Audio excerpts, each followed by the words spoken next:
வணக்கம் and welcome to my channel. இன்னைக்கு நம்ம சேனலில் protein rich north Indian style rajma masala எப்படி பண்ணுறதுன்னு பார்க்கலாம் வாங்க. குக் பண்ணுறதுக்கு ஒரு பாத்திரம் எடுத்துக்கோங்க. நான் கேஸ்ட் அயர்ன் எடுத்திருக்கேன். இது என்னோடய ஃபேவரட் பாட் ஃபார் குக்கிங். இதில் ஒரு 2 டேபிள் ஸ்பூன் ஆயில் விட்டுக்கிறேன். நான் ஒரு பே லீஃப், ஒரு சின்ன பட்டை, ஒரு கருப்பு ஏலக்காய் பிளாக் கார்டமம், அதுக்கப்புறம் 2 க்ளோவ்ஸ், 2 கிராம்பு. மசாலா போட்டு நல்லா ஸ்மெல் வந்ததும் சின்ன சின்னதாக கட் பண்ணி வச்ச ஒரு ஸ்மால் சைஸ்டு வெங்காயம் போட்டுட்டு அதுக்கப்புறம் மஞ்சத்தூள் உப்பு போட்டு நல்லா ப்ரௌன் ஆகிற வரைக்கும் வேக வைக்க போகிறோம். இப்போ ஆனியன் நல்லா ப்ரௌனாக வதங்கிருச்சு.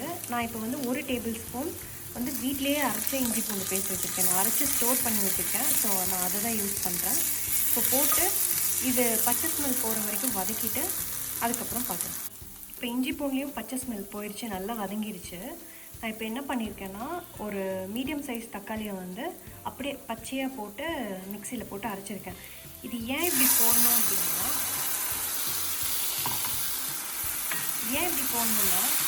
ஈஸியாக குக் ஆகிடும். ப்ளஸ் அந்த தோல்லாம் தெரியாது. இதனால் நீங்கள் ரொம்ப நேரம் குக் பண்ணிகிட்டே இருக்கணும் கட் பண்ணி போட்டால்.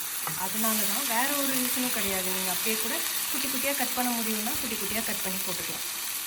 கொஞ்சமாக மிளகாத்தூள், தனியாத்தூள், கரம் மசாலா எல்லாமே ஆட் பண்ணியிருக்கேன். ஸோ எல்லாத்தோடைய அளவையும் நான் டெஸ்கிரிப்ஷன் பாக்ஸில் கொடுக்குறேன். பாருங்கள், இந்த மசாலா நல்லா சுருண்டே வந்துருச்சு. இப்போ நம்ம வேக வச்ச ராஜ்மாவை இதுக்குள்ளே போட போகிறோம். நம்ம தக்காளி அரைச்ச அதே ஜாரில் கொஞ்சமாக ராஜ்மாவை எடுத்து அரைச்சி இதில் ஊற்ற போகிறேன். அரைச்ச பேஸ்ட்டு இதில் போட்டாச்சு. நல்லா மிக்ஸ் பண்ணி விட்டுட்டு உப்பு காரெல்லாம் செக் பண்ணிவிட்டு தேவைன்னா போட்டுட்டு ஒரு 5 நிமிஷம் நல்லா கொதிச்சதுக்கப்புறமா அவ்வளோதான், ரெடி ஆகிடும். 5 மினிட்ஸ் கொதிச்சதுக்கப்புறமா காய வச்ச வெந்தயக்கீரை, கசூரி மேத்தி, அதுக்கப்புறம் கொத்தமல்லி இதை போட்டு ஆஃப் பண்ணிடலாம். இரும்பு பாத்திரத்தில் குக் பண்ணிங்கன்னா உடனே வேறு ஒரு பாத்திரத்துக்கு ட்ரான்ஸ்ஃபர் பண்ணிடணும்.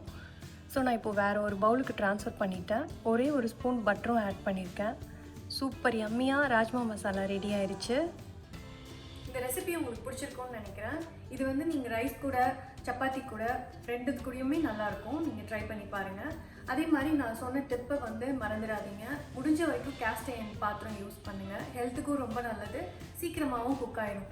ஒன்லி ஒன் டிஸ்அட்வான்டேஜ் என்னென்னா க்ளீன் பண்ணுறது மட்டும்தான். அதுவும் நீங்கள் யூஸ் பண்ண உங்களுக்கு பழகிடும். ஸோ இந்த ரெசிபி உங்களுக்கு பிடிச்சிருந்ததுன்னா லைக் பண்ணி, ஷேர் பண்ணி, சப்ஸ்கிரைப் பண்ணுங்கள். நன்றி.